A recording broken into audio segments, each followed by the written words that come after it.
जाएगा। जानबूझकर 100 का 100% झूठ। दूसरा, व्यभिचार। झूठ बोलना और व्यभिचार करने वाला, चाहे वो कथा कहे या कथा सुने, उसे स्वाद नहीं आएगा। इसलिए सनकादि कह रहे सत्य भाषण और ब्रह्मचर्य पालन, इससे बहुत जल्दी कथा का लाभ मिलता है। असत्य भाषण बोलने वाला व्यभिचार दोषी, चाहे कथा कहे चाहे कथा सुने, उसे लाभ नहीं मिलेगा। कलयुग में बहुत कठिन है बहुत समय तक सत्य भाषण का नियम लेकर और ब्रह्मचर्य का नियम लेकर निर्वाह करना। इसलिए महापुरुषों ने इस कार्य को अगर अनुष्ठान रूप में लिया जाए तो सप्ताह श्रवण विधि रखी कि 7 दिन नियम लेकर के सत्य भाषण, ब्रह्मचर्य पालन, निरंतर नाम जप और 7 दिन में 18,000 श्लोक सुन जाओ तो बड़े से बड़े महापाप का नाश करके वो भगवत प्राप्ति करा देगा। कलयुग में मन असंयमित रहेगा, शरीर में रोगों की बाहुल्यता रहेगी, आयु बहुत थोड़ी रहेगी, और भी अनेक प्रकार के झूठ बोलना, व्यभिचार करना, छल कपट, निंदा करना, ये सब दोष कलयुग में, जो फल तपस्या, योग और समाधि से भी प्राप्त नहीं हो सकता, वो भगवान की लीला कथा अमृत सुनने से प्राप्त हो जाता है। शनकादि ने महिमा वर्णन की। शौनक जी ने पूछा, सूत जी ये तो आपने बड़े आश्चर्य की बात कही, इस श्रीमद् भागवत में ब्रह्मा जी के भी आदि कारण प्रभु श्री हरि का निरूपण किया गया है, परंतु ये मोक्ष की प्राप्ति में ज्ञानादि सभी साधनों से बढ़कर के है, ऐसा सनकादि जी ने कहा। सूत जी ने कहा, शौनक जी इसका एक गुप्त रहस्य है। जब भगवान श्री कृष्ण इस धराधाम को छोड़कर अपने परम धाम को जाने लगे, तब उनके मुखारविंद से 11 स्कंद का ज्ञानोपदेश सुनकर के उद्धव जी ने पूछा। उद्धव जी ने कहा, गोविंद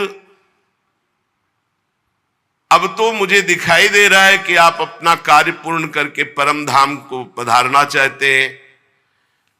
मुझे मेरी चिंता नहीं है, मैं तो आपके जूठन के प्रभाव से, नाम जप के प्रभाव से, आपके उपदेश के प्रभाव से परम पद की चिंता नहीं करता। एक चिंता मेरे हृदय में है, घोर कलिकाल आपके जाते ही आ जाएगा, अपना प्रभाव दिखा देगा। इसमें दुष्टों की बाहुल्यता होगी, संतों का संसर्ग मिलना बड़ा कठिन हो जाएगा। यहां जो मिलेंगे भी तो छल कपट और उग्र प्रकृति के, इसलिए ये पृथ्वी बड़ी दूषित हो जाएगी।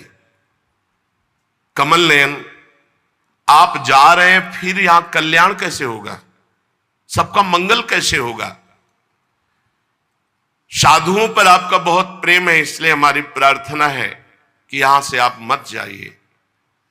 भगवान आपका ही एक निराकार रूप है, आप ही चिदानंद रूप हैं, आपने हम भक्तों के लिए रूप धारण किया, इसलिए आप मत जाइए।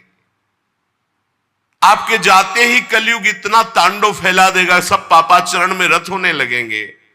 इसलिए प्रभु हम मेरी प्रार्थना पर विचार कीजिए। प्रभास क्षेत्र में उद्धव जी के वचन सुनकर भगवान ने उद्धव जी की बात पर विचार किया और भगवान अंतर्ध्यान हुए और श्रीमद् भागवत में विराजमान हो गए। भागवत में देखते देखते उद्धव जी के श्रीमद् भागवत के अक्षरों में प्रवेश कर गए और आवाज हुई कि आज से श्रीमद् भागवत को मेरा साक्षात वांग्मय स्वरूप समझो। मैं अपनी संपूर्ण ज्ञान वैराग भक्ति शक्तियों के साथ श्रीमद् भागवत के अक्षरों में विराजमान हूं। इसलिए ये श्रीमद् भागवत साक्षात कृष्णमयी है, कृष्ण मूर्ति है। जो भागवत का दर्शन करेगा, भागवत को सुनेगा, उसके समस्त पाप नष्ट हो जाएंगे और निश्चित वो भगवत प्राप्ति करेगा।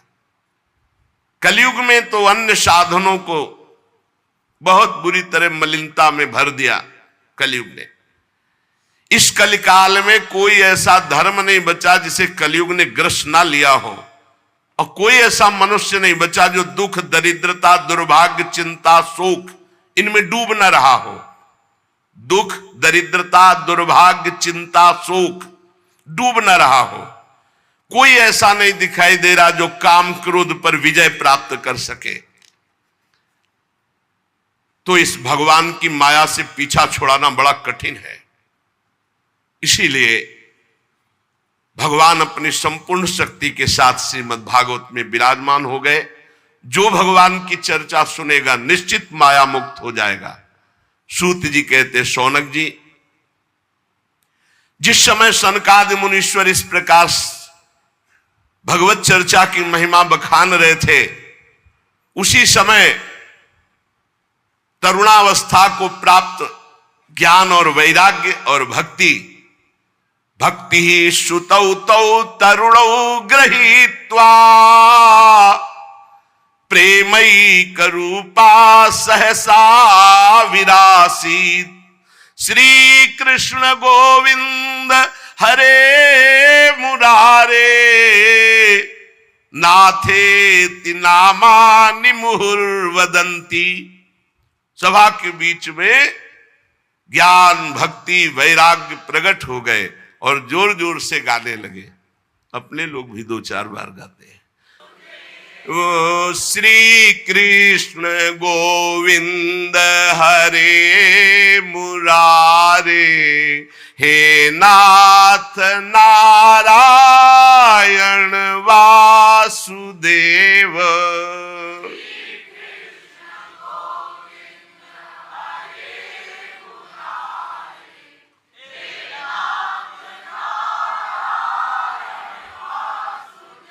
हे नाथ नारायण वासुदेव, हे नाथ नारायण वासुदेव,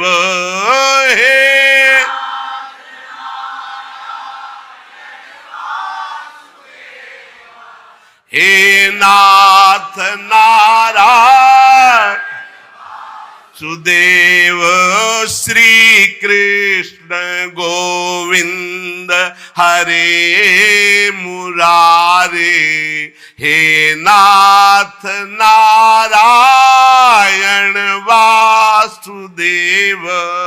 श्री कृष्ण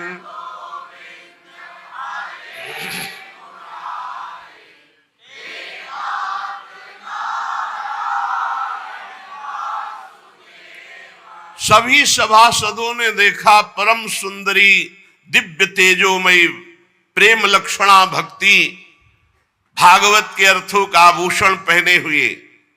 सब मुनिजन आश्चर्य हो, यह ऐसा तेजमय स्वरूप ज्ञान, वैराग्य, भक्ति का। तब सनकादि ने कहा, आश्चर्य मत करो, ये भक्ति देवी अभी अभी श्रीमद् भागवत की महिमा से प्रकाशित होकर के तरुण अवस्था को प्राप्त ज्ञान वैराग्य के साथ प्रकट हुई है। अपने पुत्रों सहित विनम्र होकर के भक्ति जी ने सनत कुमार जी से कहा। भक्ति बोली, मैं तो कलयुग में नष्ट प्राय हो गई, पर आपने भगवान की लीला कथा अमृत से मुझे पुष्ट कर दिया। अब आप आदेश कीजिए, मैं कहां रहूं। यह सुनकर सनकादि ने कहा, जो भगवान का नाम जप करते हैं, भगवान के आश्रित हैं, भगवान की लीला कथा सुनते हैं, तुम भगवान का दर्शन कराने वाली हो, भगवान का प्रेम प्रदान करने वाली हो, आवागमन को जड़ से नष्ट करने वाली हो, इसलिए तुम सदैव भगवान के प्रेमी भक्तों के हृदय में वास करो। जो नाम प्रेमी, रूप प्रेमी, लीला प्रेमी, धाम प्रेमी, सदैव तुम उनके हृदय में वास करो। ज्ञान, वैराग्य और भक्ति, ये कलयुग भले किसी को दूषित कर दे, लेकिन जिसके हृदय में हे भक्ति महारानी तुम ज्ञान वैराग्य के साथ विराजमान रहोगी, ये दृष्टि भी नहीं डाल सकता उन पुरुषों पर, उन उपासकों पर दृष्टि भी नहीं डाल सकता जिसके हृदय में भक्ति महारानी ज्ञान वैराग्य के साथ विराजमान है। कहां विराजमान? जो नाम जापक है, लीला चरित्र गायन श्रवण करता है, भगवद आश्रित है, उसके हृदय में सनक सनंदन सनातन सनत कुमार जी ने कहा कि आप ज्ञान वैराग्य सहित भक्ति विराजमान हो। भक्ति ने जे ही आज्ञा पाई तो जितने कथा में विराजमान थे सबके हृदय में विराजमान हो गए। सकल भुवन मध्य निर्धनास्ते पिधन्या निवसति हृदये साम श्री हरेर भक्ति रेखा हरिरपि निज लोकम सर्वथा तो विहाय प्रविशति हृदय साम भक्ति सूत्रोपनद्धा। इस जगत में भले धनवान वो नहीं है, लेकिन उनके हृदय में भगवान की भक्ति विराजमान है। तो सकल भुवन मध्य निर्धनास्ते पिधन्या, धन नहीं है पर भक्ति विराजमान है, तो बोले तीनों लोकों में वो सबसे बड़ा धन्यवाद का पात्र बन गया, क्योंकि भक्ति की डोरी से खींचकर भगवान परम धाम छोड़कर उसके हृदय में प्रकाशित हो जाएंगे। भूलोक में भगवत प्राप्ति का साक्षात उपाय, बिना परिश्रम के, बिना श्रम के परम पद पहुंच जाना, ये भगवत लीला चरित्र गायन श्रवण बैठा ले दिमाग में। खूब लीला चरित्र गायन श्रवण, निश्चित भगवत प्राप्ति। जिस समय भक्ति महारानी नृत्य कर रही, ज्ञान वैराग्य नृत्य कर रहे, पूरे सभा में श्री कृष्ण गोविंद हरे मुरारे हे नाथ नारायण वासुदेव, ये कीर्तन हो रहा, उसी समय अथ वैष्णव चित्तेषु दृष्ट्वा भक्ति मलौकिकी निज लोकम परित्यज्य भगवान भक्त वत्सलः बनमाली घनश्यामा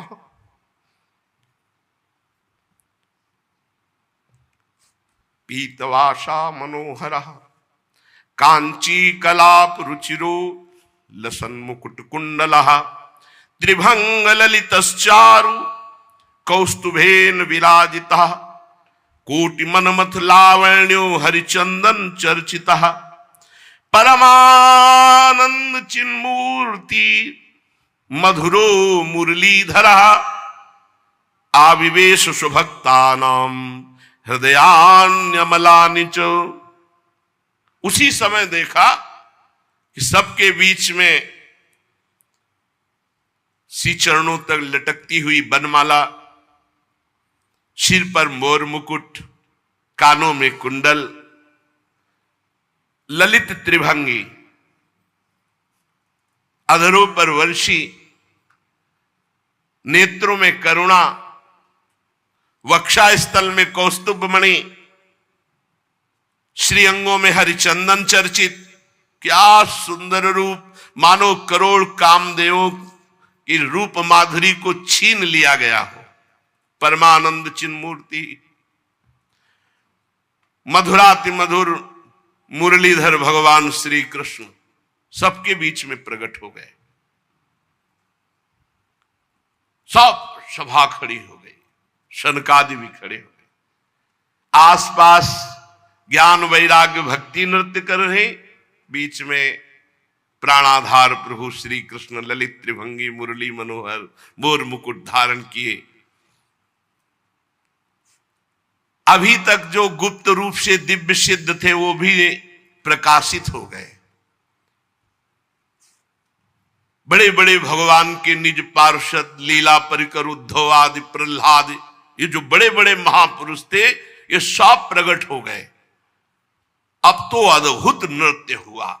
ज्ञान भक्ति वैराग्य सनकादि प्रहलाद नारद आदि तो वहां विराजमान ही हैं, उद्धव आदि, ये सब गुप्त प्रगट सब महापुरुष भगवत पार्षद ज्ञान वैराग्य भक्ति भी नृत्य कर रहे हैं, सब नृत्य जय हो जय हो। बीच में नटनागर मुरली मनोहर ललित त्रिभंगी प्रभु, कैसा अद्भुत। तदा जय जया रावो रस पुष्टिर लौकिकी चूर्ण प्रसून वृष्टिश्च मुहु शंखरवोप्यभूत। कोई शंख ध्वनि कर रहा है, कोई जय हो, ऐसे भगवान ललित त्रिभंगी सबको सुख देते हुए विराजमान, सब बड़े बड़े महात्मा आसपास जय जयकार नमः नमः नमो नमः शंख ध्वनि पुष्प वर्षा जय जय। कितना अद्भुत सुख। ऐसा रस प्रवाह बह चला कि कोई भी ऐसा नहीं था जो देह सुधि का विस्मरण करके भगवदानंद में ना डूबा हो। देह गेहात्म विस्मृति ही तत्सभा संस्थिताम नाच। देह गेहात्म विस्मृति, कोई ऐसा सभा में नहीं बचा जो देह भाव से ऊपर न उठ गया हो। सबको देह गे की विस्मृति एकमात्र भगवदानंद। ऐसी तन्मयता देख करके नारद जी ने कहा, मुनीश्वर गण, आज मैंने भगवान की चर्चा की महिमा देख ली। भगवान ने स्वयं कहा, मद भक्ता यत्र गायंती तत्तिष्ठामि नारद। मेरे भक्त मेरे पावन चरित्रों का गायन करते वहां मैं विराजमान रहता हूं। प्रमाण दे दिया भगवान स्वयं प्रकट होकर। इसमें संदेह नहीं कि कलिकाल में चित्त की शुद्धि के लिए भगवान की लीला कथा से बढ़कर और कोई साधन नहीं है।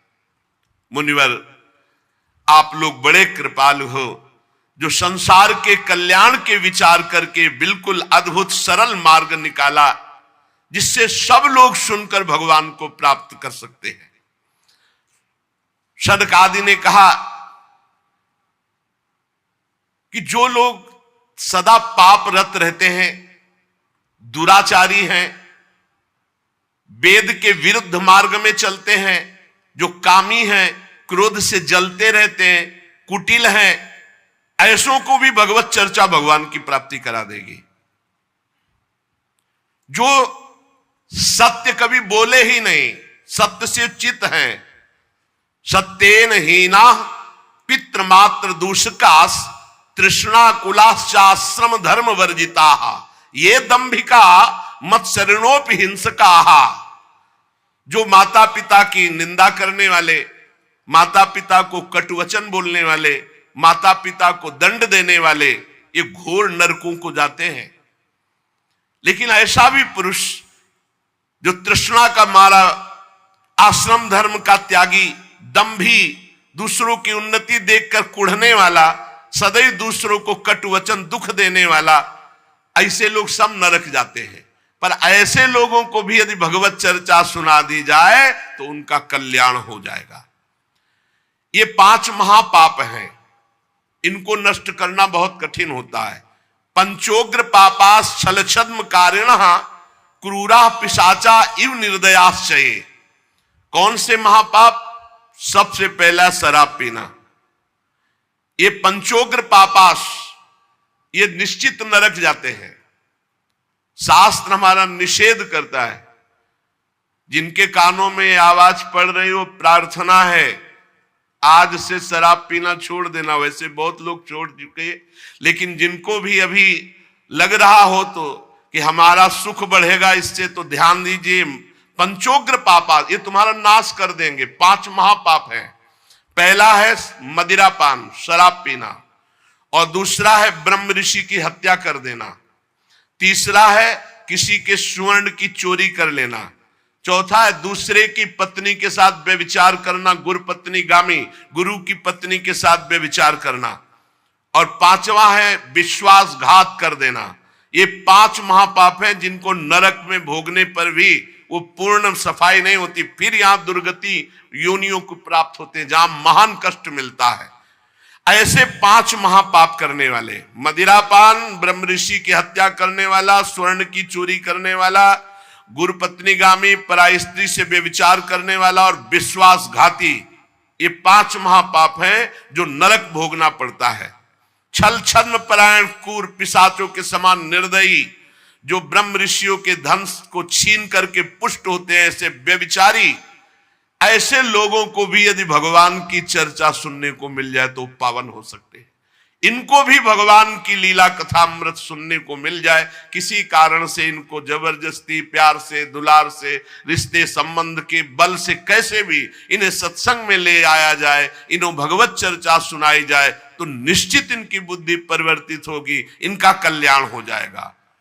जो दुष्ट आग्रह पूर्वक मन वाणी शरीर से पाप करता है, दूसरे के भोजन से शरीर पुष्ट करता है, मलिन हृदय वाला, अगर ऐसों को भी भगवत चर्चा सुनाई जाए तो ये भी भगवत प्राप्ति के मार्ग में चल देंगे। नारद जी घोर पापी को भी भगवत प्राप्ति कराने में समर्थ है भगवत चर्चा।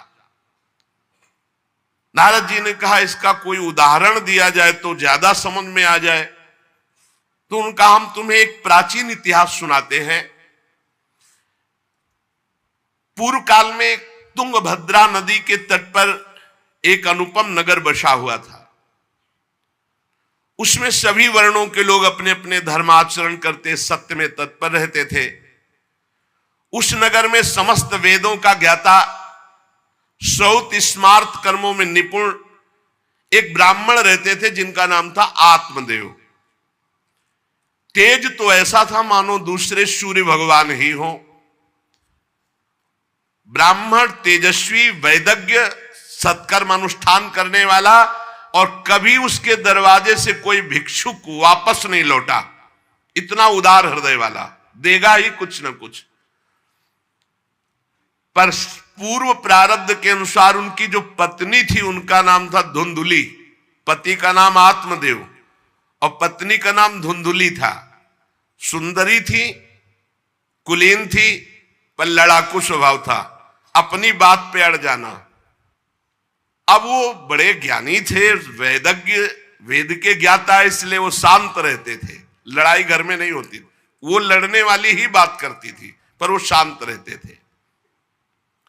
जब घर में नहीं होती तो पड़ोसी से जाके भिड़ना, जरा जरा से कारण में। क्रूर स्वभाव, बकवादी स्वभाव, गृह कार्य में निपुण लेकिन कंजूस और झगड़ालू, प्रारब्ध है। भोग विलास की कमी नहीं थी, खूब संपत्ति थी, घर बढ़िया सुंदर, परंतु सुख नहीं था। क्योंकि जब आत्मदेव घर में आते तो बस उपद्रव, लड़ाई झगड़ा, सब बड़ा नरक समझो। जिसकी घर में अशांति हो, झगड़ा होता हो, बड़ा नरक है। चैन से नमक रोटी खाए, प्यार से जीवे तो गृहस्थी धन्य। और खूब बढ़िया सब व्यवस्थाएं हैं, पर कलह, अशांति, मन नहीं मिल रहा एक दूसरे, ये बहुत